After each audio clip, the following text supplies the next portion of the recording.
It's not a bird, it's not a plane, it's Superhero Slate. It's a weekly podcast where we talk about everything that's great. Like movies, TV, superheroes. It's Superhero Slate. Oh, yeah. Hello, everyone, and welcome to Superhero Slate, the show where we run down the latest superhero entertainment news. We love TV, movies, and superheroes, so let's talk it all out. My name is Chris. And my name is Mike. And this week, we've got a Wonder Man trailer. That show is dropping this month. I forget we're in January 2026. Mike, congratulations on 11 years of doing this show with me. We are now in year 12. Oh, you were saving the sweet reminiscing memory for the top of the show. So nice of you. Yes. On episode 555, something about that just seems right along the way. So we're now 2026. We got a Wonder Man trailer. We're going to review Avatar, Fire and Ash, Stranger Things, Series 5, and as a whole, and just a couple other bits of news and more today. This week. Yeah, well, Chris, it all depends on the Verizon internet infrastructure out here in Southern California. I've already had to abandon my Verizon 5G home internet for this recording, so now I'm tethered to my phone, and we are going to see how that holds out alongside of the battery on my AirPods, too. Yeah. So everything should sound still the same, though, because we are good little boys that record directly into QuickTime. So you shouldn't notice anything on your ends, folks. But we are struggling here at the top of the year. Yeah. Well, at least I am over here. I don't know about you, Chris. Yeah, I'm not struggling. No, I'm doing well in terms of actually the show today. Normally, I try to get the show ready for live, and then something messes up, and Mike has to deal with me fixing it like a madman. But when the internet's the issue, you can't tell sometimes. So we've been troubleshooting for 20 minutes or so, it feels like. But worst case scenario, you guys are just going to at least get the intro to the show, and then we'll just come back next week if this continually messes up. If not, you'll have a full show. So, roll of the die today, Mike, for the audience. Life is full of ups and downs, and Chris, we are up right now in the sense of we are sitting on top of some deals, at least deals that are going to benefit us in a way. I know you are sitting on top of a bunch of retro video games that you have recently come into your life. Games, consoles, and accessories. The entire kit and or caboodle, if you're familiar with that phrase. Mm-hmm. And yes, but what are you sitting on, Mike? I don't. Everyone knows my obsession with retro video games. It's not like it's a surprise to anyone listening to the show for the first time. I've got literally Nintendo 64s, regular Nintendo, Super Nintendos, a bunch of stuff I wanted, a bunch of stuff people wanted. I got the Jungle Green Nintendo 64. Do you remember that one? The one that came with Donkey Kong? Oh yes, absolutely. That see-through green. I love it. So I've got me one of those now. There's stuff in here I want to keep. I'm going to be getting rid of some stuff. I'm going to be cleaning up, fixing it. So if anybody wants anything, reach out to me. I'll hook you up with a sweet deal because it's getting like I got some little cardboard boxes I had laying around because I can't throw away a good cardboard box. It's in my body to keep all the good boxes. You and my wife. Geez, I'm drowning in cardboard over here. Yes, so I started filling those up yesterday with the help of my in-laws, and then I was like, I'll do a couple today. I haven't even got to the PlayStation controller box, and a couple more up there. So I am in over my head, but I did get some really cool games. I found out this plastic tote of Sega Genesis games. Like I had a Sega Genesis, I don't know about you. I have a bunch of superhero games in there. Not just sport. These aren't just sports games. If they were sports games, I wouldn't have bought this whole lot. They're actual video games. I have The Punisher for Sega Genesis, which is currently online retailing for like $152. And I was like, you gonna sell it? I'm like, no, I actually want the Punisher game because I want to play it, and it adds to my Marvel collection. But it's been fun. A lot of these come with cases, a lot of them don't. But like, I am just. This is my 12-month project, Mike. This is like, I'm going to spreadsheet this out. I'm going to be buying chemicals to restore stuff. You're going to have to deal with me personally on a personal level, Mike, of me doing this for the next 12 months to get it. But I'm thrilled to do it, and I'm happy to have stumbled upon it. And if anyone wants anything or is looking for something in particular, reach out to me. I want to know. Mike, what are you sitting on? You tell me what you got. I'm sitting on a haul of art books.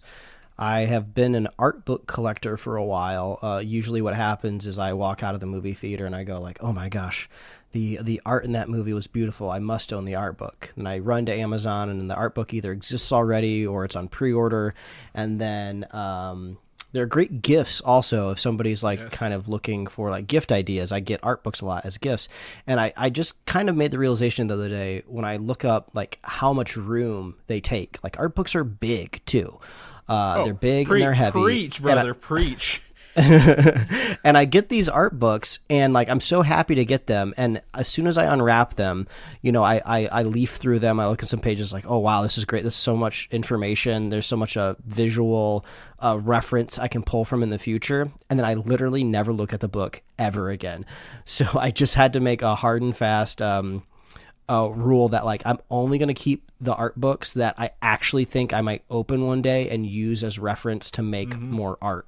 So I held on to maybe 5 books, and then with the help of my wife, I'm selling like at least 24 other art books. And she was listing them for me on this app called Pango, which is, I guess, an app for selling books. And she's just like, you're not going to believe how much 2 of your books are worth. I was like, what are you talking about? Because usually art books kind of brand new, kind of hover around the $30 range, you know, plus or minus. And I was kind of hoping maybe to get $20 for each of them. And she's like, your Art of Ooh book, which is the Adventure Time art book, is selling for like $300 on eBay. And I was like, what, excuse me? And then she said, your Art of the Iron Giant book, the highest I've seen it listed on eBay right now is like $2,000. And I was like, holy crap. And they're this way because most art books are limited run. It's not necessarily because the art in it is so much better than any other art book, even though obviously the art book for the Iron Giant is going to be beautiful. It's like they just do a limited run and then they're done with it. A lot of like Pixar and Walt Disney animation art books, they just get reprinted because they sell them all the time, so there's no scarcity to them. So apparently I have some scarce art books, so we're making a pretty penny off a couple of those. So Chris, between the two of us, we should be able to pay the hosting for Superhero Slate for at least a couple more years. Yeah, absolutely. That's the beauty of some of these things. I have a bunch of the art books or making of for the Marvel Studios movies because at Comic Cons, like you go to a booth and they're just trying to get rid of them because they're so heavy and nobody wants them all. And I have some, and they do make good gifts, but god damn are those things heavy. And like what, like you said, where do you put them? Like, you know, like I don't have a coffee table. They're not going on the coffee table for anyone to look at later. Like they're begging for like an office, but I don't have an office, and I don't have like a specialized bookshelf for them. So if I can remember off the top of my head, I kept the Venture Brothers art book, which is actually worth a couple $100. I looked it up because I feel like my art style is close enough to the Venture Brothers where that reference would help me out in the future. I kept... I kept the Steven Universe art books, just because I absolutely love that show, and also I love the art style in there. And then there's like a couple like more referencey books that aren't related to any like movie or TV show. So I slimmed down for sure. So one day they'll go in an office. I have I was going through my games as I do this weekend, and noticed I have like 4 or 5 copies of that Avengers game that nobody liked from like 4 years ago. And then I also saw that I have the art book. I was like, oh boy, I invested pretty heavily in something that it's like when everyone bought in on that Battlefield Earth cups from Taco Bell, back in the early 2000s. That movie didn't go anywhere, but no, that's cool. I mean, that's all, I love art books, Mike. That's awesome. And like the fact you have them and like the good ones, right? Like the ones that are popular and can help you out. That's awesome. So good job with that. All right, let's jump into the news here, Mike. First and foremost, we're covering Avatar: Fire and Ash. We both watch it. Mike got to watch it this week, very recent, fresh for him. With him, he got to see the 3rd trailer for Avengers: Doomsday, which is the X-Men from the Fox era trailer. Which I'm jealous because I've only seen cams of this one so far, and on that same day that they started playing that, Marvel has officially released the Thor trailer, which is linked in our show notes if you haven't watched it. And trailer 4, rumored to feature Wakandans, specifically Shuri, and the Fantastic Four, specifically Mr. Fantastic. Mike, anything you want to say about this before we jump into even more rumors for Doomsday? Because I'm trying to keep all the rumors. I don't want all the rumors, but like the trailer ones are about the only ones we're going to talk about in the show. Kind of forward. Due to being in the theater in person, I was kind of, I don't know, expecting them to be a little bit more, but no, they're just as short as the official ones released. I feel like maybe the Captain America one like feels the longest, maybe just because like there's progression like in the shots, like you go from outside and the inside and then into a room. There's also no dialogue. Captain America Chris Evans, Steve Rogers has no dialogue in it either. Yeah, you kind of sit with it a little bit longer. But I was like, oh yeah, you blink and you miss it. You get to see like a sweet tender moment where Xavier I don't know if he reunites with Magneto, because it kind of seems like they're in the house together. I don't really know what universe that they're looking at here. And then it's the same shot that's been leaked, that's been circling all around the internet with this James Marsden like shooting his blast up in the sky. So it's like, oh yeah, I basically just knew everything that was going to be in this before I even saw it. It was badass though. Well, it's one of the cool things is this is the first time Marsden has been in the comic accurate costume as well. The blue with the yellow Y across the chest. It looks like he's doing a really, really big, like full blast optic thing, kind of like the intro of the X-Men cartoon series, right? Where he does that full blast towards the sky. And then if you look closely, you actually get to see big ass Sentinels walking behind him, like the comic book accurate Sentinels. Oh, I didn't even catch that in the theater. Yeah, it's like you said, blink and you miss it. I think of all the things we've seen thus far, I think Thor's prayer to Odin and Cyclops' blast are the only shots we're actually going to see in the movie. I think everything else, maybe the Xavier Magneto thing is in there, but like it feels not. These feel like they're made for trailers.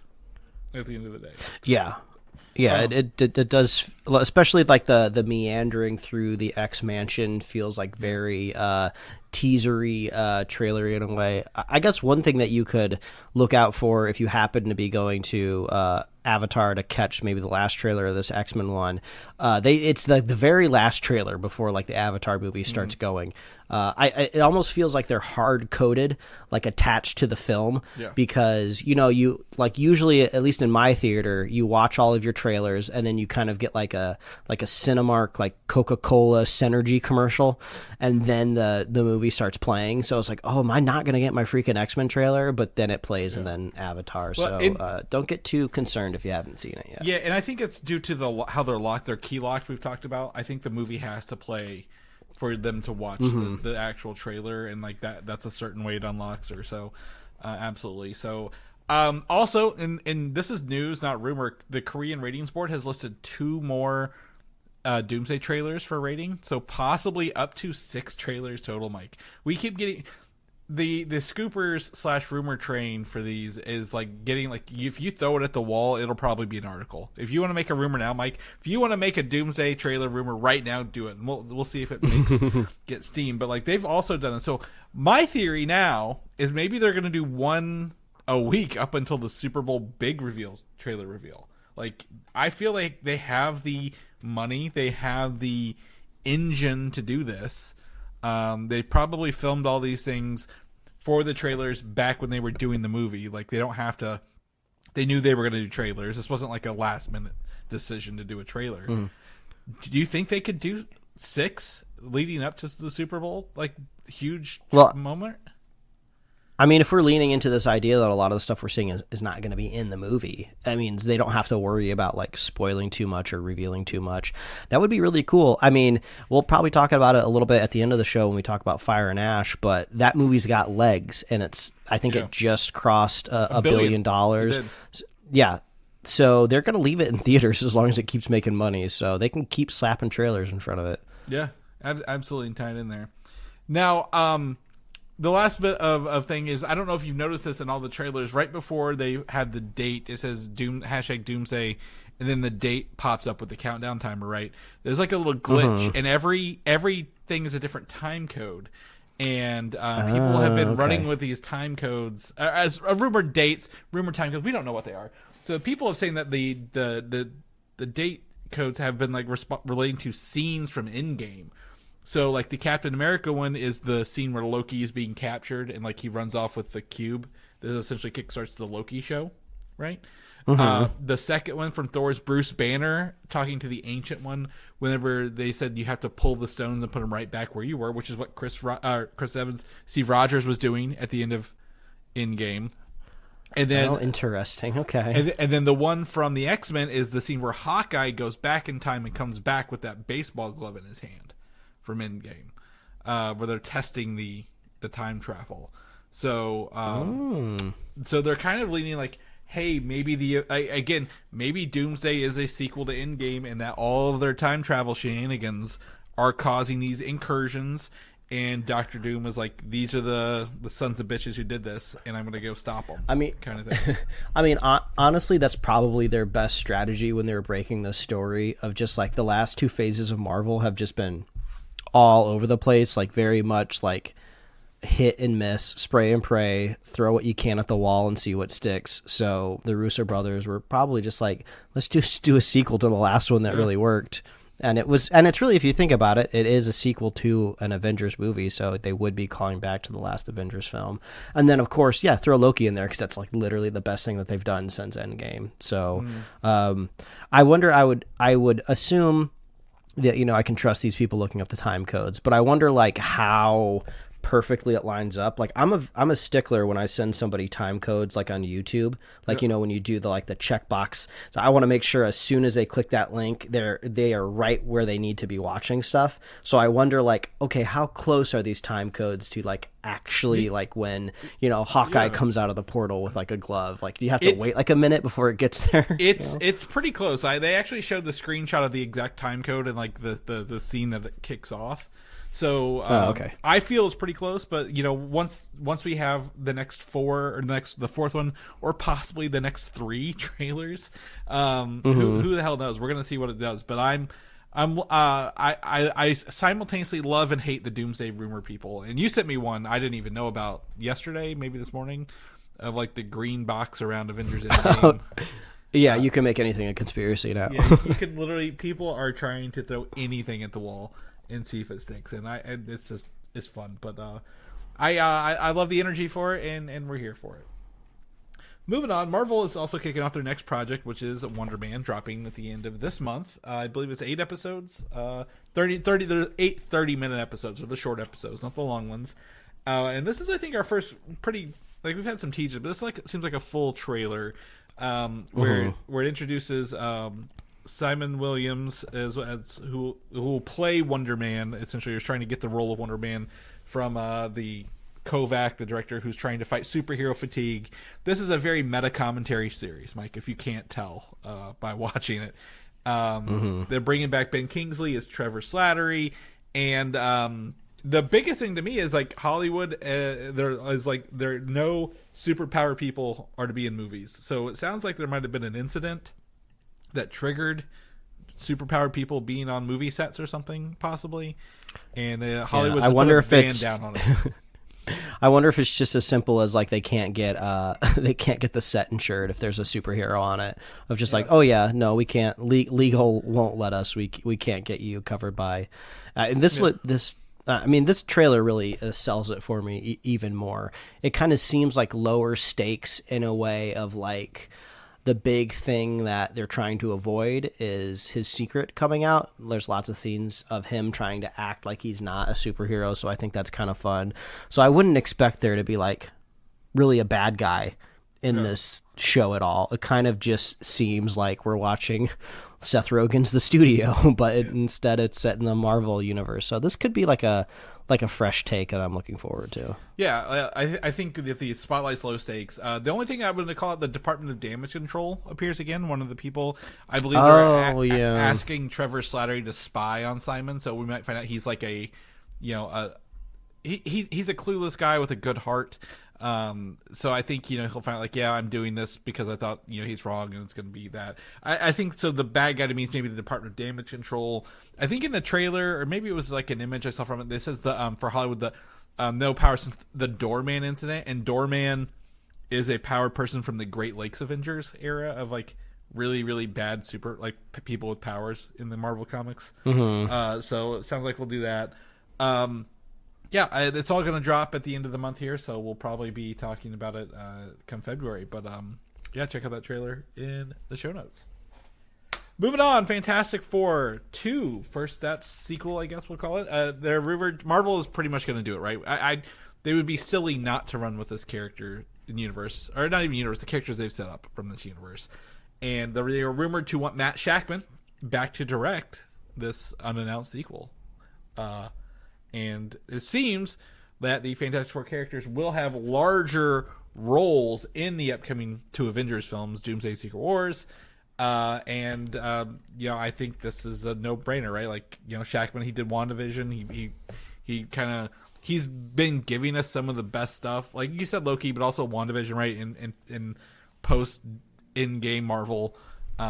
He's done good stuff. Let's keep him going, I guess, right? Like, no need to... Yeah. To shake it up. I mean, the best part about a sequel is they're really going to be able to hit the ground running. I mean, they already did. I mean, everyone already had powers. They introduced pretty much the whole team in a really fun montage at the beginning of the movie. But the sequel's going to come after, I would think Secret Wars based on the scheduling of everything. So we will be very familiar with this family by the time we see them in their own movie again. And the kid Franklin, this is almost 5 years after the first. How long was it? Like the kid was old enough to be walking and talking, to look like. So they'll have a full family by this point.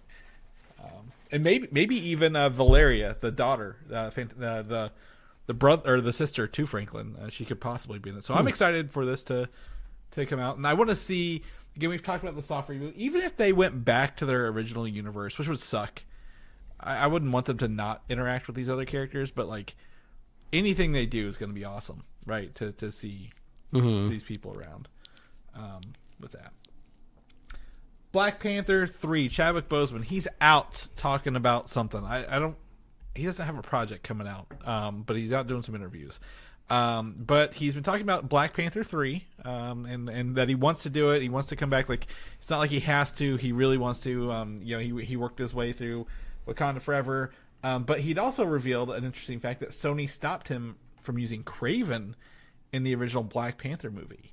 I think they wanted to use him instead of Claw. But the Claw had already been decided by the time he came in. And he quoted, there's a Christopher Priest Black Panther run, and I think the whole run starts with Black Panther, Ross, and Kraven fighting in like a kitchen, like a dining kitchen area. Not like a house, but like a restaurant. And I'm like, that'd been a cool way to open that movie, to see him fighting Kraven in a restaurant. But we got Claw. Claw was fine. I kind of forget Andy Serkis was in these movies a little bit because they killed him off so quick in the first one. Yeah, luckily Claw was a cool character, but yeah, I'd love Ryan Coogler to be able to present Claw on screen. I mean, not Claw, Kraven.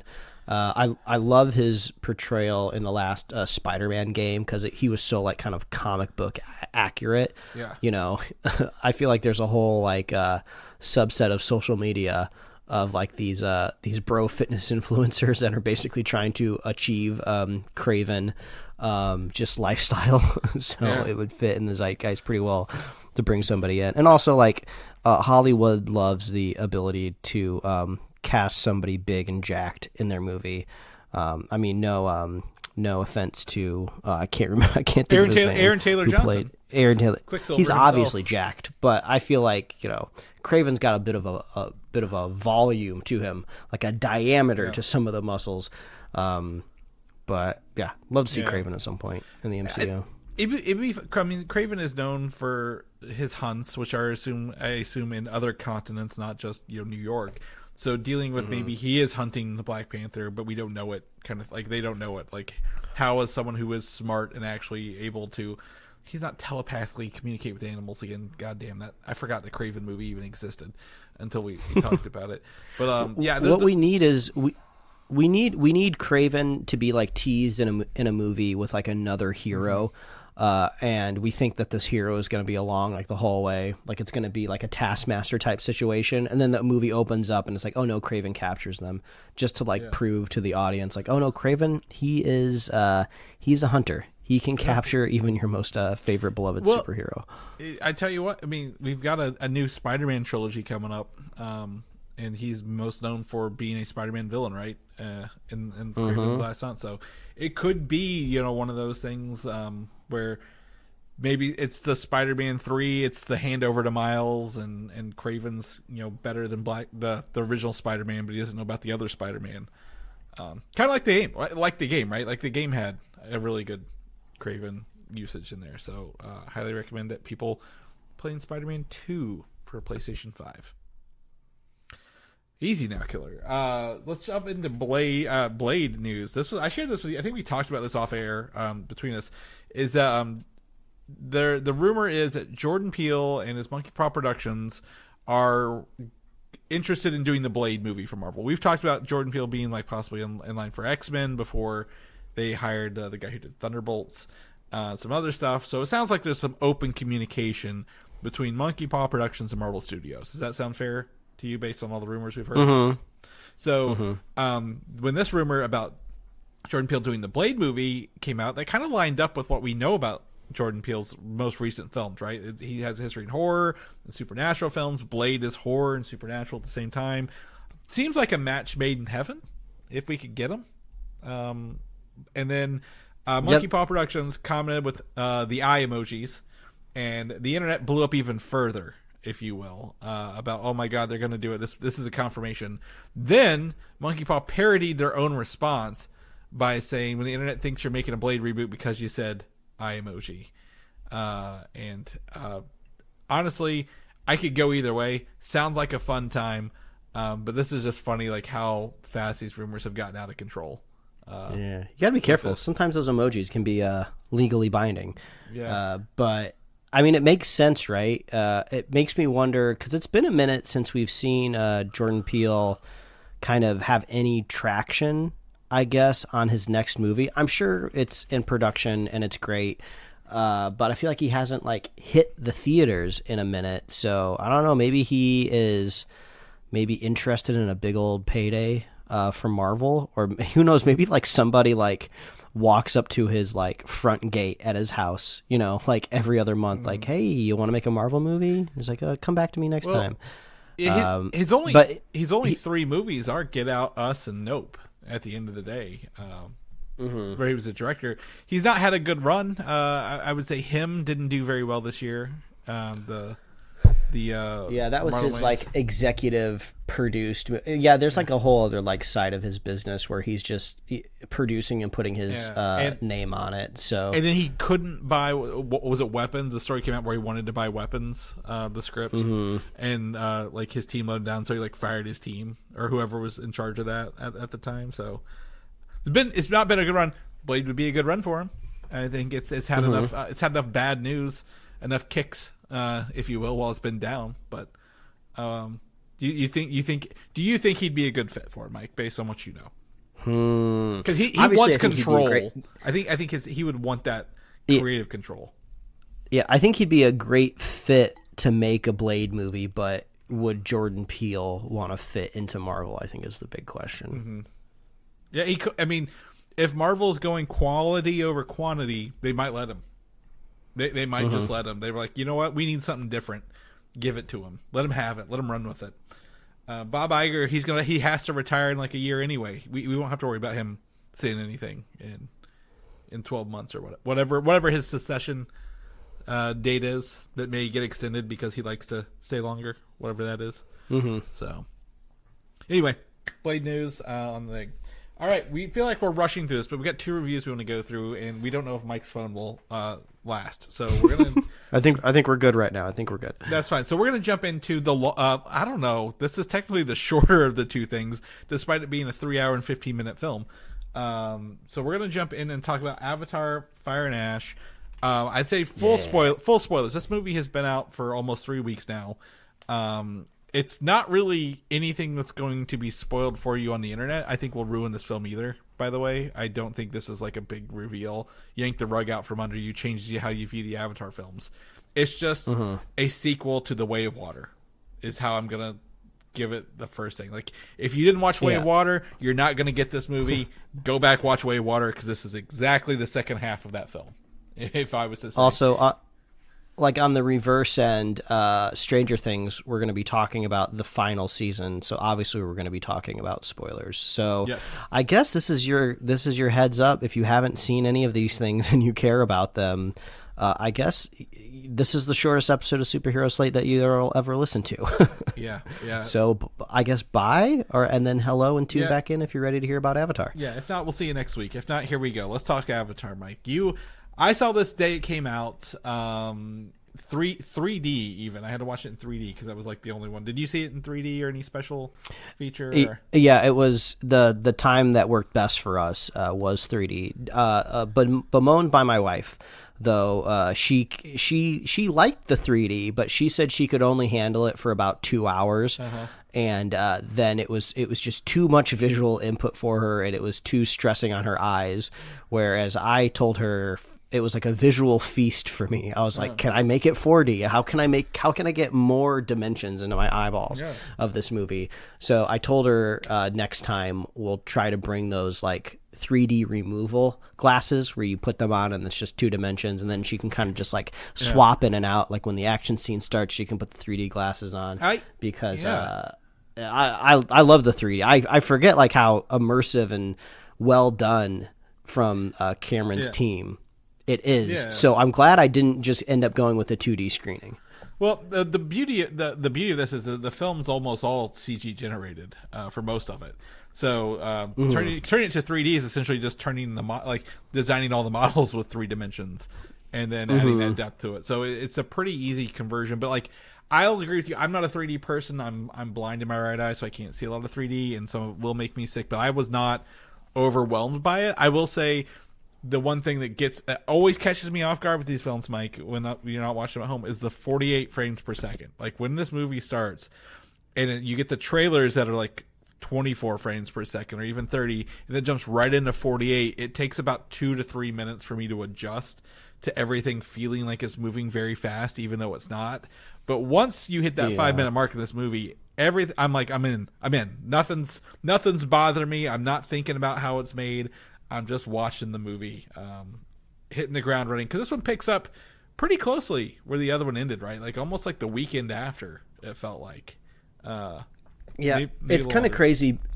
I heard, I don't know if this was true intentionally. I know these last 2 movies were kind of filmed in conjunction.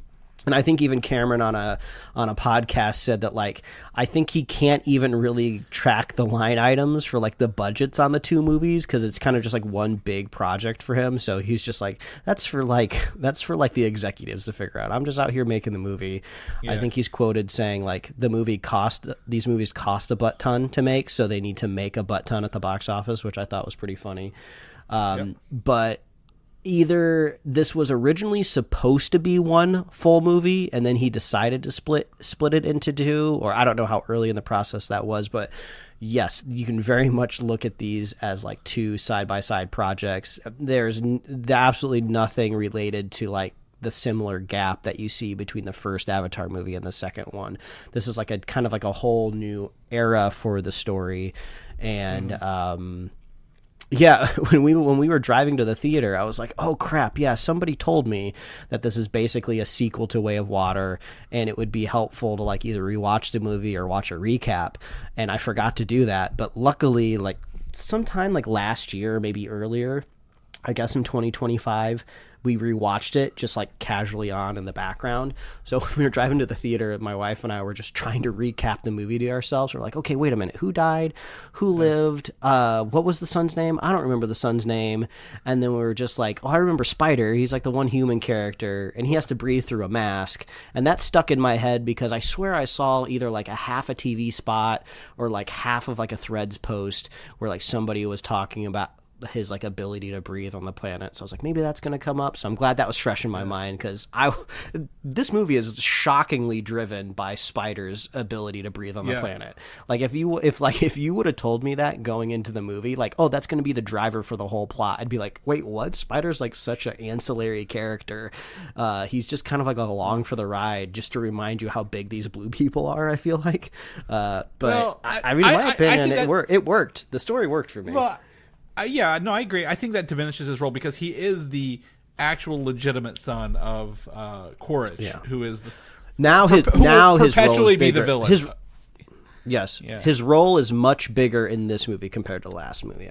Yeah, it rolls, and I would also say even Sigourney Weaver's Kiri has a bigger role in this one as well. Like finding herself as, who she is, what does it mean that she exists? She's the immaculate, conception of the Avatar people, and like their god, was it Awa, I believe is the name, who has like Chris, excuse me. The movie is called Avatar. These are the Na'vi people. Respect the indigenous culture of Pandora, please. The Na'vi, and we also the Fire Nation attacked, and the Water Tribe had to deal with the Fire people. It's very much Avatar: The Last Airbender in terms of like elemental, but it's fine.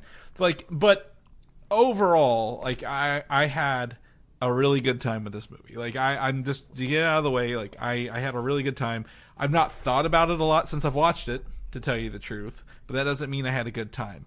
I will tell you my one, it's not even a complaint. The one thing, Mike, is that the finale of this feels very, very, very similar to the finale of the last movie.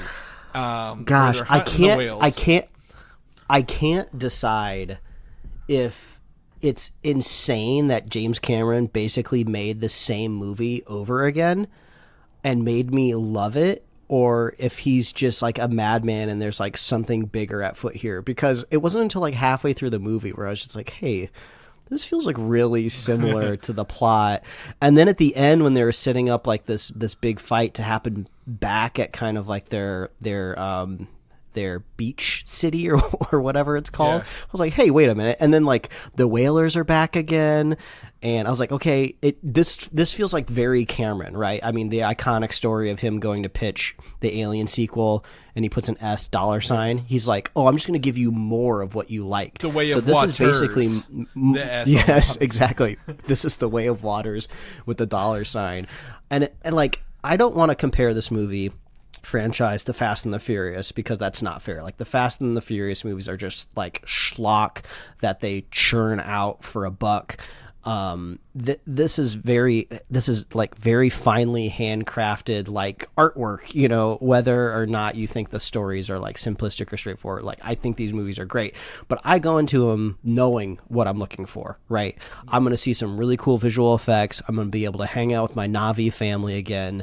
Eventually where I'm going to see some like really cool like human tech, which always like gets me. Like there was like the you only see it for a quick second, but it was like almost like an envoy vehicle in the human city, and with the wheels just turned all the way to the side. I was like, that's when it came cool. in and turned, I was like, oh, of course James Cameron made a futuristic car that people. Yeah, I was like, that's just sick. Yeah. And then the I think the technically like the big like plow truck was in one of the other movies when they're like kind of like paving the forest. But I was like, this is all I need from these movies. Just like this cool stuff. I love returning to Pandora because it feels so real. Like never in movie history have we like dissected an alien planet so much, and there's so much variation of life. We get to see like these cool new traders that have like these cool new creatures that fly. I was expecting the Ash. Yes, I was expecting the Ash people to actually be like a bigger like kingdom. I thought they were going to be equal to kind of like this these water Na'vi, but no, they're like these band of like raiders. There's maybe like, I don't know, maybe less than like 50 to 100 of them or something like that. And they were just kind of like this rogue. Yeah. And they're relatively new, like within that. I forgot her name. I remembered it yesterday. I think it starts with the V. Varang. The bat. It's Varang. Yeah, Varang. Varang, like this tribe has only been around as long as she's been alive because she spun it up after a volcano wronged her. I mean, what a badass origin story. I wish I would have saw this movie in IMAX the moment that they took the space cocaine, because when those trippy visuals started happening, I was like, man, I wish I was looking at like a 90-foot screen right now. I want this to encapsulate like my entire peripheral vision right now, because that scene was so trippy. Like, this movie is just like a visual feast. I love it. It's made $1 billion. Please give me 2 more of them. I'm begging you, Cameron. Please make 2 more of these. Yeah, I think I was happier with the Gamora, the actress who plays Gamora, the wife. Neytiri. Neytiri. I was happier with her this time around because she actually had more to do sometimes.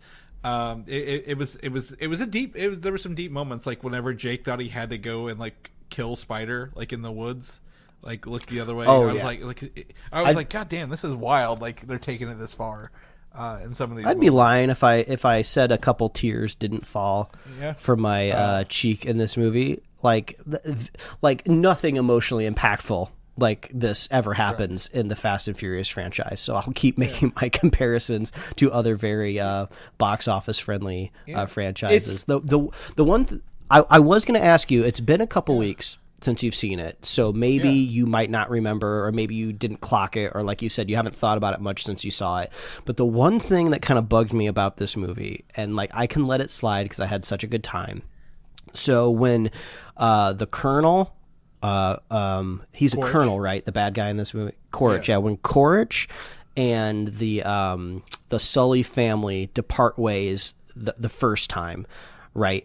And the Colonel goes back to the humans, and he's just like, hey, guess what? Spider can breathe now. And they're like, hey, go get that kid. Go find him. Go track him down. Right? He there's a montage of him like going around the planet, like shaking down all these other tribes people. And then he's just like, nobody's giving me answers. I need to recruit Varang because she has this ability to interrogate people. Okay, great. Nothing wrong with that. I love that. Makes total sense, right? But Spider was hiding at his house. Like, that's like the one place you should look first, right? If you're trying to find this kid. So I don't know if it's just like an unsaid idea that like, oh, they never thought to go look at where he was, because that doesn't make sense. Why would you go back there? It's like the first place they'd look. So they're not going to look there first, but it did feel kind of silly that Quaritch had to go through all of these trials just to find him back where he lives at his house. So I don't know if you picked up on that at all. No, not really. I mean, I didn't know. I wouldn't have pegged where Spider was. I was more interested in the human city that has evolved over these years, right?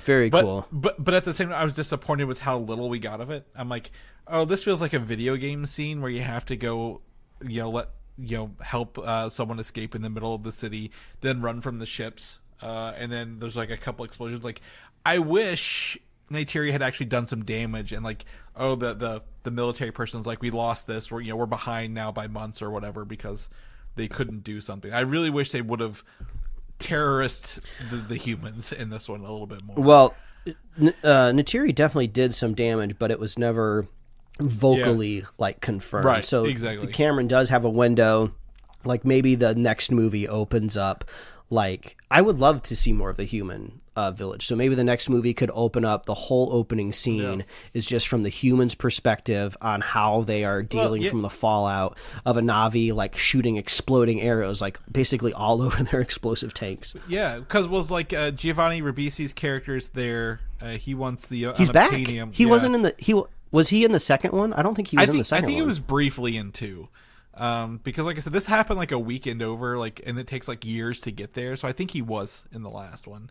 Edie Falco's general or whatever, she's in there. Like, I don't know if they actually lived off the boat being sucked up into the magnetic portal at the end. I think they did. There was a line where she says abandoned ship. We don't see them escape in any sort of like pods or anything like that, but I think it's the one thing that kind of bugged me is Cameron in one of his interviews was talking with the interviewer, and they said, well, you left, a lot open. There's a lot of room here to make more movies. And Cameron's like, no. I really only left one thing open, and they didn't want to like spoil anything. And then the credits start rolling on this movie. I was like, are you high, James Cameron? You didn't wrap anything up. It ended very ambiguously. Like, I don't know who's alive. I don't know who's dead.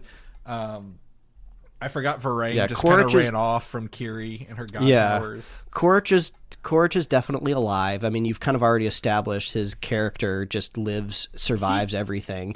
And in true Hollywood fashion, nobody dies unless you actually see them die, Right. And then they go into the spirit world where you actually get to see the people who died, because Spider gets to be part of the Avatar, I guess, neural network of spirits, which is so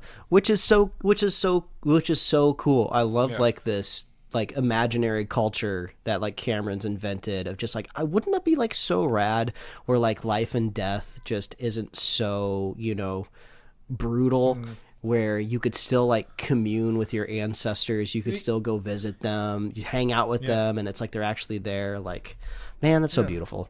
Yeah, and I think the most surprising fact is they actually gave like a physical representation of Awa in this as well. Like, oh yeah, we only get to see like a little side. Yeah, the profile view. So I think there's so much more to be explored here. James Cameron can say yes, it's wrapped up, but he's also been obsessed with these movies for how many years now? His last 4 movies have all made $1 billion. I don't know if you knew that.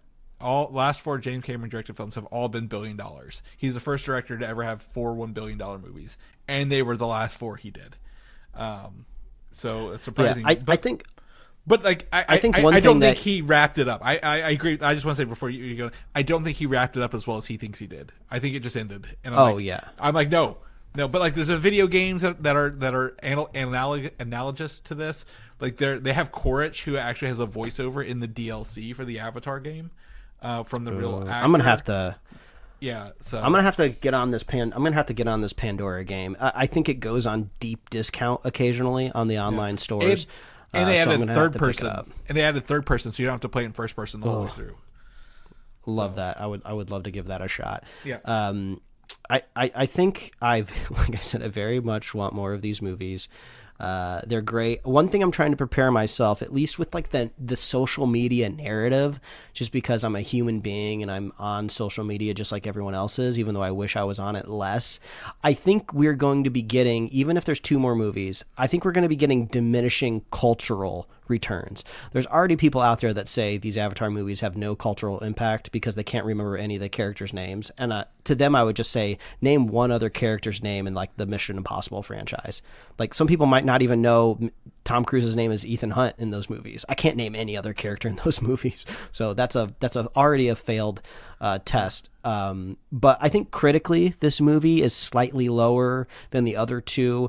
They'll probably make less money than the previous ones throughout the franchise, just because we don't have that time anticipation gap between the first one and the second one.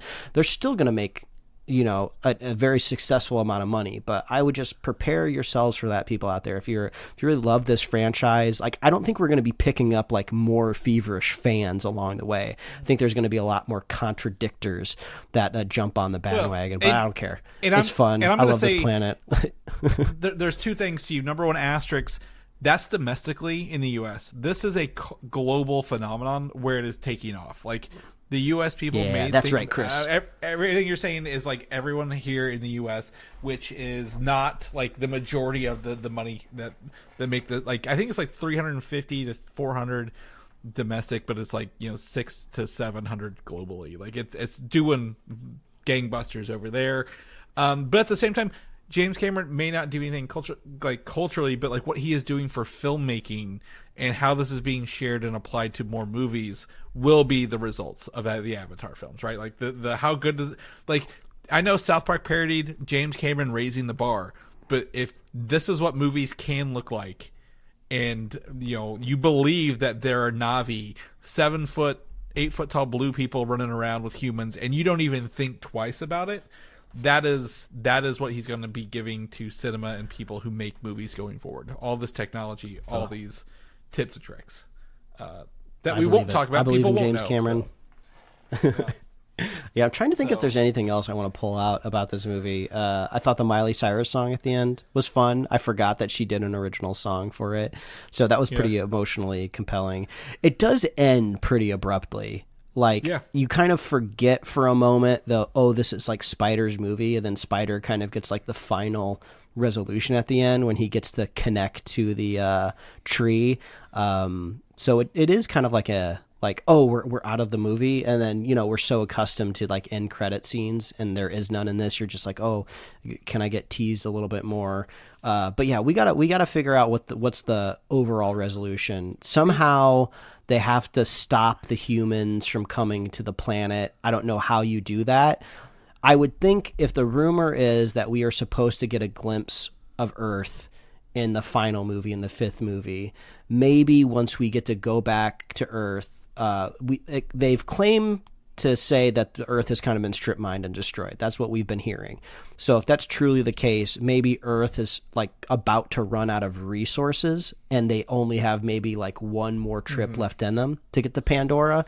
So then, because you can only fight the humans off for so long, they can still keep building spaceships and coming. So at some point in time, there's got to be some sort of like ultimate, like, how do we stop the humans from getting here? So curious to see how that's going to be, because you can't just turn the greed off of them. Well, I think also we've seen the same 4 places in the last 3 movies. I want to see more of this world. The Wind Traders were very short-lived. Like, I want to go with the Wind Traders. I want to see those routes. I want to see the other people, like, who are living around this. What will... I think Quaritch will end up being a good guy at the end of this. I think that's the arc they're trying to set for him, is like being the conflicted dad, and then also being a Na'vi. Varang, I don't know what her next goal is, but I do think it'll be either we will have some humans here we live with peacefully and nothing else, but like Awa as a whole, this planet, this spirit, I think will become like a planetary defense system at some point in the 5th movie. Yeah, I don't know too much of the lore. We're going to push back that, Yeah, I don't know too much of the lore of how you become like a Na'vi shaman, because it's the shaman that's in that Walt Disney World ride, right? Like the big, like beautiful animatronic that they have down there. I think they just call that a shaman. So I think Neytiri is being keyed up to be like the next shaman. So I don't know if there hasn't been one for a while, or if there's currently one. She's got to go go to trade school, be the apprentice of this shaman, or what happens. But I think that's obvious. And then I think you're right. They'll should be able to connect to the planet. I don't know if it's like a giant root system like blasts from the Earth and like starts knocking spaceships out of orbit or what. But I feel like there's something like that coming. Yeah, there's a lot of like we would call electromagnetism that is like could be spiritually related, and I don't know. There's just more of this I want to see. I think my disappointment is how close this was to the second one, but it's not enough to stymie how I feel about the film and the franchise as a whole. It's just I know this is a sequel, but I wish it had been I hope the next 2 are even very much wildly different from this. Yes, I refuse to give it a score out of 10, which is something that Gen Z loves to do. I will give it the very classic rating of 2 thumbs up, and you should go see it. Again, I listened to another podcast. They only have 2 ratings: worst movie ever, best movie ever. And if I was to follow their thing, this would be best movie ever by a long shot. So love it, Chris. I'm happy. I was a little worried going into this because I know you weren't quite as into the franchise as I was. You still liked it. So I was like, is Chris going to hop on this podcast and basically say all the things I don't want him to hear? But I'm glad we're aligned. Yeah, that's fine. Yeah, again, I don't have to think about it. That's the best part. I don't need to go. This isn't a deep spiritual movie for me with a lot of stuff. It's the same. It's the same as the second one. So, all right, let's shift real fast into the next cultural phenomenon, if you will, that had like almost overshadowed Fire and Ash a little bit, because this is a lot more people, and that's Stranger Things. The 5th and final season has released all 3 parts, all 3 volumes. Somehow we got through it, Mike. Their weird release schedule. We came out the other side along the way, and I can't. And it's silly to me, but we made it. So you waited to watch it all, right? Or did you watch it as it came out? I don't remember. No, I watched it as it came out because I was terrified of spoilers. Okay, yeah, that's smart. And honestly, much like Avatar, I don't feel there's a lot of spoilers in here. I think there's like maybe 3 things overall, but like surprisingly, it didn't really pull the rug out from under us in ways I thought it would. Somehow. I think it's because we didn't really know iconic characters died in the finale, which I think would have spurred most of the spoilers. And, we can talk about the theory of, is Eleven alive? Is she dead? That's a big point of contention I've been seeing in threads. This has been my problem, Chris. I don't know if Netflix has paid Mark Zuckerberg to juice the Stranger Things algorithm on threads, but I half interacted with one Stranger Things post 2 days ago. I barely looked at it. It's almost like I scrolled and I just lingered for a second longer than any other post. And now every other post on my threads feed is just Stranger Things hot takes.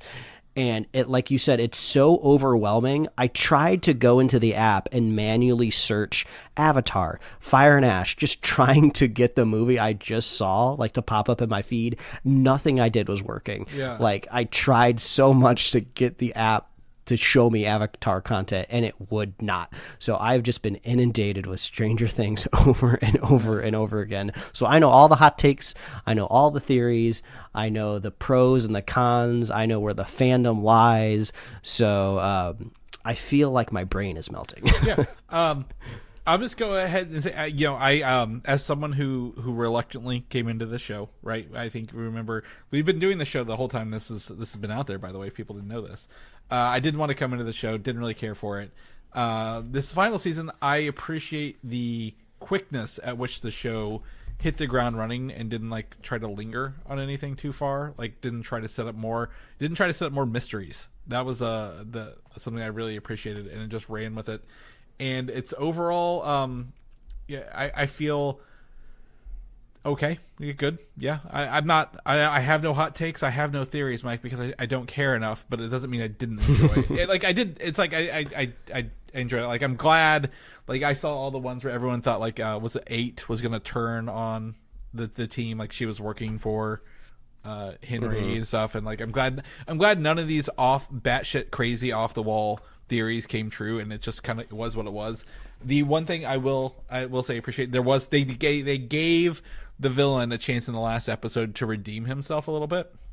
They were oh, it wasn't you, it was the Mind Flayer and the Rock, right? The whole long.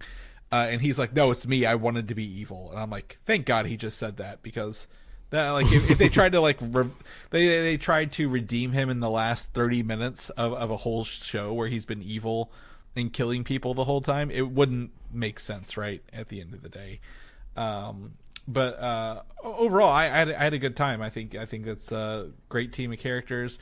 I think the ending portion of it, when they jump forward 18 months, but none of the kids had aged up, the younger kids, I was they should have done the D&D game right after the thing rather than wait 18 months, because those kids literally look the same as they did 18 months ago, which it doesn't make sense.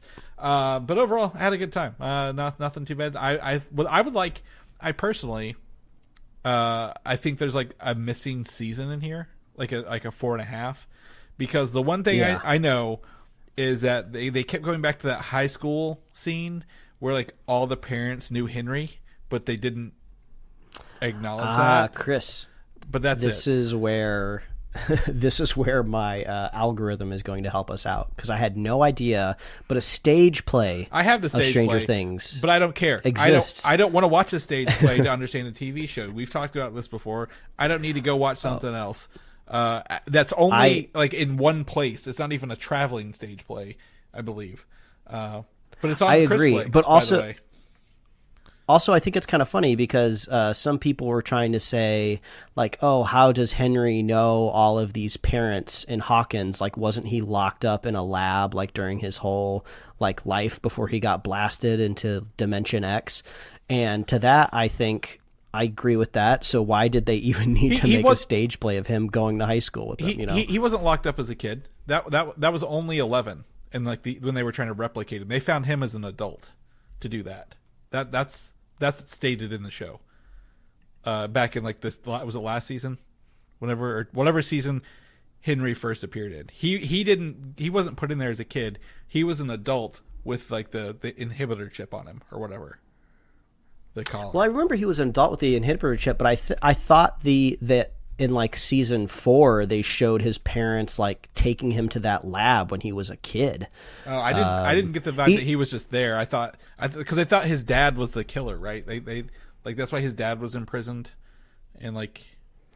Do you remember his dad? Which is funny because I think he's still technically in prison. Yeah. He's just there right now, rotting, and there's no way to prove that he didn't do it. Either way, I feel like there's a season 4.5 that we didn't get here that fills in some of these gaps that I would like to have watched. But at the same time, I'm glad we didn't unlike was it like a J.J. Abrams gig, like was it Lost? Like we didn't introduce any new black boxes or mysteries in the final season. They just went straight for what we already knew. And just went for it. Yeah. Also, even though they kind of did, we don't really know where that rock in the briefcase came from. I mean, we can assume, obviously, did this fall from Earth from Dimension X, or how they say that there's a live action spinoff that is confirmed and coming. They said it's going to take place in a different decade, and none of the characters are returning. This is like a whole new cast. So they're either going to go back in time and maybe show the origin of what was in this briefcase, or who knows, maybe it'll be like a dual time. Maybe it'll be present and past, and they'll like stitch the two together. I don't know. Mm-hmm. Okay, the spinoff delves into the rock, and that's fine. For me, it didn't matter too much. It was like, this is the mind. When it went into his helm, I'm like, this is the mind flayer. This is where his powers came from. I'm like, I get that. I don't need to know about the rock in a briefcase. Also, the military sucked in this season. They were pointless. Absolutely fucking pointless. I get it. You get Sarah Connor to be there, but what did she do? What did Sarah Connor do at all? Yeah, I mean, like this is kind of like my biggest problem with the final season. You know, it came out in chunks, so I feel like I couldn't quite render my final opinion until I watched the finale, and then I sat with it for a day. And then I was talking to my wife, and I said, you know, the more I think about the last season of Stranger Things, like the less that I like it. You know, I don't think it's awful, right? They've done a great job like building up these characters and their personalities and their relationships that, you know, whenever a new season comes out, it's just nice to see them interact again. You know, they're all friends. Like, who doesn't like seeing Dustin and like Steve be like BFFs, like father, son, mother, son, whatever archetype you want to apply to them. It's really nice seeing that, right? Mother, daughter. But yeah, really. there's a lot of things. Yeah, yeah.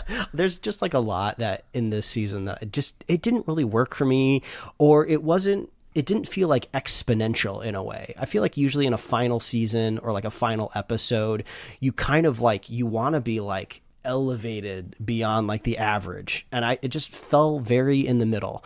You know, if I'm looking at all of the extreme takes online of like people that hated it and people that loved it, I feel like I kind of fall right in between of just like, I was kind of hoping after 9 years of the show, I'd be like a little bit more moved after the final season. And I feel just absolutely whelmed, as Robin from Teen Titans would say. I mean, it was cool that the Mind Flayer at the end was like this physical spider. I thought that was neat, but I thought it was just absolutely ridiculous that a bunch of like high school juniors were like throwing shit at it. And then like, they were like, oh, let's go over there and climb on top of this ridge. And it's just like, okay, like, well, you have to climb up there. I know this is like a big frenetic battle, but like, I don't believe for a second that you've just climbed up there and you're going to throw like gasoline water balloons at it. It just felt so silly. I think you're picking apart weird. So, I mean, the fact they climbed a radio tower and got in there, Mike, I can let all of this go. A radio tower has a ladder. I think but they also went up into that, which should have had its own gravity. Like, I think there's a bunch of stuff you should just probably not worry about them climbing on the rocks. They already went through another dimension and like a portal. I think it's just like I think it's just a balance that the Duffer Brothers just couldn't hit in the finale. I mean, obviously this is like, you know, like fantasy science fiction show, like Dungeons and Dragons, however you want to play it. But like, there's a balance between like what some viewers are going to believe, what some viewers are going to let go, what some aren't. It's, you know, but like there's definitely nitpicking. Like I saw some people complaining online that, they went out of their way to say the Mind Flayer likes it cold. So why did nobody say it was cold on the planet? Like that's stupid. I don't I don't care about the temperature on the planet. Yeah. Like to me, like that's nitpicking. But like, I don't know. It's just like, I was just hoping that the threat would seem somewhat manageable to like this group of kids. Like there's like a moment where like Steve and Dustin are trying to like pick their loadout, for the last battle. And they're like looking at the guns. They're like, no, don't pick the guns. Let's pick the stick with knives on it.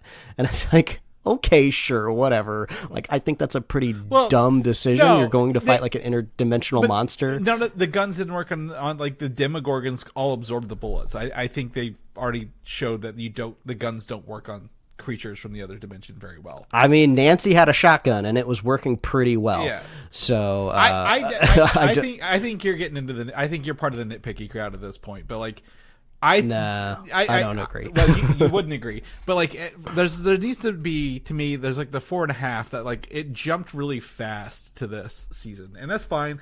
Again, I liked it, fast, but like there needed to be more. It required so much exposition. Like in previous seasons, we got like 1 to 2 like exposition dumps per season. Like the scene where like they go to like a teacher or somebody's trying to compare it to Dungeons and Dragons. And they do the whole thing of just like, oh, you take a piece of paper, you fold it in half, and then you push like a pencil through it. Kind of like those type of scenes. Like happened a couple times during a season. It happened like twice every episode in the final season. Like it really felt like the Duffer Brothers, they knew how they wanted it to end, but they're like, oh, we got to get this done in 8 episodes. So there's so much, just like there's so much lore happening, and to me it felt like there's one too many layers. Like there's even a part where I think Robin is trying to like discern all of the layers of existence that's happening in the final. It's like, okay, well, they go to that one plane of existence where it's just all black and there's water, and then we're going into like Henry's like memories, and then actually we're going to like a different planet, but then there's also like the upside down, and there's this like ball of energy that they're going to blow up. So there's like so much going on. It kind of felt like the story would have been more comfortable in like a book series, where it's like an 8 to a dozen book series with dense sci-fi, and as you progress through the story, you can like dump more and more complicated stuff in it because you've been living with it for so long. So I think some people gravitated to it a little bit more, but I was like, they're way overcomplicating this last season. Most of that stuff you mentioned, they've already explained through the other 4 seasons. They don't need to. The layers are already there. I don't think they added any extra layers other than actual Dimension X, which I think was it named for the first time this season, maybe. But I think it was like one of the kids just called it like Dimension X, and I wasn't clear to me, is it a dimension or is it another planet? Well, like somewhere else in our universe. The one thing is like, what happens when they merge was the one thing. I'm like, what happens when they merge? It's finally never told us because it wasn't going to happen to begin with, so that's perfectly fine. But like I said, I think there's missing story bits to get us here because it did escalate fast. I don't think the exposition. I disagree. As someone who doesn't care about the show at all, to me it was a perfectly adequate ending for a show that's been essentially mid the entire way through. And like I just wish there was a little bit more because like I feel like this it moved very quickly, and I appreciate that it moved quickly, but like I wish they had been able to connect some more dots because it felt like there were some dots. Like you mentioned, it's the play. The play doesn't need to exist. That should have been a season, like a show, an episode, even something like a one-off, like a special presentation, like one shot kind of thing. Kind of like was it Invincible did that with that one chick? What's her name? Adam Eve, like the Adam Eve special. Like I wish honestly, like one that shot into an episode. It would have been great because they had all of these years in between seasons. Like, can you imagine the one shot if it just would have came out like 18 months ago? Yeah. Like, in between season 4 and 5, because obviously like the actors are busy, but really you only would have needed the guy who plays Henry, and you could have like scheduled that strategically to have him do that one episode, get the Duffer Brothers, they could write it, but maybe like somebody else could just like shoot it or something like that. Yeah. Because they already have the story. They just need to turn it into an actual thing, and they could have used those scenes in here. Yeah. Chris, I think what's happening here is actually we are agreeing. I think we kind of both agree that the finale kind of ended up just being okay or mid in a way. Yeah. I've just been more attached to the series over the years. than you have, but I'm not like hyper levels of attached. If you've been seeing like the posts that I've been seeing, the people that think this is the greatest piece of television ever made, they think it's the most amazing finale ever put to screen ever. I've seen like 20 image carousel posts of people like diving deep into the theory that 11 is still alive. If you pause here on this screen, you can actually see a form in the background going into a door, and she's still alive. And I just keep thinking, you don't need to go into all of this depth. I think the Duffer Brothers have been pretty obvious through the character, the entire series, and just how they built the characters. That's like, yeah, she's still alive. Well, like this is it's a weird way top. to kind of. This is a spinning top at the end of that Christopher Nolan film. Like, is it the dream world or not? Like, it doesn't matter. Like, there's not another episode. It's whatever you want it to be. Yeah. At the end of exactly. the day. So I just find it crazy. Like, people are looking for like a shred of a pixel of like proof that she's still alive, and it's like they've obviously built this in a way in which like it's up. Obviously it's not up to the Duffer Brothers. I feel like it's up to Netflix in 10, 15 years if they want to make a sequel and have Millie Bobby Brown come back, give her a big old packet of money, and they put out like a Stranger Things like sequel movie or something like that. That's the real answer if she's still alive. The only thing to me that would indicate that if I wanted to believe she's alive, I don't care whichever way it goes, is that the song "We Could Be Heroes" by David Bowie has played 3 times in the show. And every time it's whenever like they thought Hopper was dead at the end of season 2, and then you find out he just went to Russia, like through that portal or whatever. Like when someone was faked out to be dead, twice before they played "We Could Be Heroes" by David Bowie, and they played that at her death, and that would be like the only string we have that is like actual like this could be some solid evidence that's not like looking at zoomed in pixels. Or like their names of the binders on the shelf, right? To kind of do this together. And like speaking of music, I mean, okay, I love that Kate Bush song, just like everyone else does. It became viral in the last season. It's a great song. I'm happy for the resurgence of the music, right? But it just really felt like a hat on a hat on a hat on a hat on a hat every time they played it in the next season. I mean, I get it, that's how they brought her out of it, but it felt silly to hear the song again. It just felt like it was resting very, very well in the last season. It's in everyone's Spotify liked songs already. We hear it on occasion. It just felt kind of like, okay, hacky to just bring it back again. It's like it had its moment. You should have just left it back in the last season. But that was the song that saved her, so they didn't have any inclination that any other song would do it. So, like, story-wise, it makes sense that was the only song they wanted to play. They may have been able to use other songs for other moments. I don't know. I didn't really clock the other music throughout it. I mean, story-wise, it actually would make more sense to go back to Max's house, find her other cassettes, and play other songs, because obviously it's not working. Lucas has been in the hospital playing that same song over and over again. It's not working. Would have been more interesting maybe to hear some of Max's other music. I don't know if she's... I think her mom left, right? Like, she doesn't have a house. Like, there's no... Like, her brother died, her mom left, and I don't think there's anybody else there. Like, I'm sure she's got cassettes somewhere. Yeah, in a house that doesn't exist. All right. Overall, like I said, to me, I'm fine with it. Like I said, this show is... It's good, and they can I would probably watch the spinoff about The Rock. I like sci-fi stuff, so I would probably see if it's good. I don't think it's going to have the same the cultural impact that this is. It's like watching Battlestar Galactica. What was the prequel at Caprica? Like, it's like watching Caprica. Like, yeah, it's a good show, but it's not gonna move the needle back to Stranger Things. And I don't even think the more I looked into the I thought the animated series was set between 4 and 5 that would talk about like all these like what do they call them when they go into the upside down with the military? Runs, delves, dives, something like that. I don't remember what they call them. You know what they're talking about though. Whatever they were doing, I thought that. Yeah. I thought the show was going to cover that in the animated series, but it's not. It's set between seasons 2 and 3, so I still don't know what that's going to be. Yeah, it's very oddly set between like when they were still kids.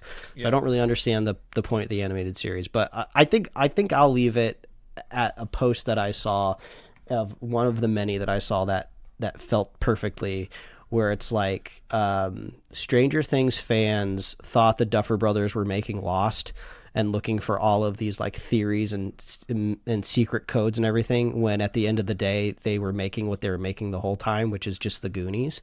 And I feel like that's very true. Yeah. I think some people are reading into it a little bit too much in either direction.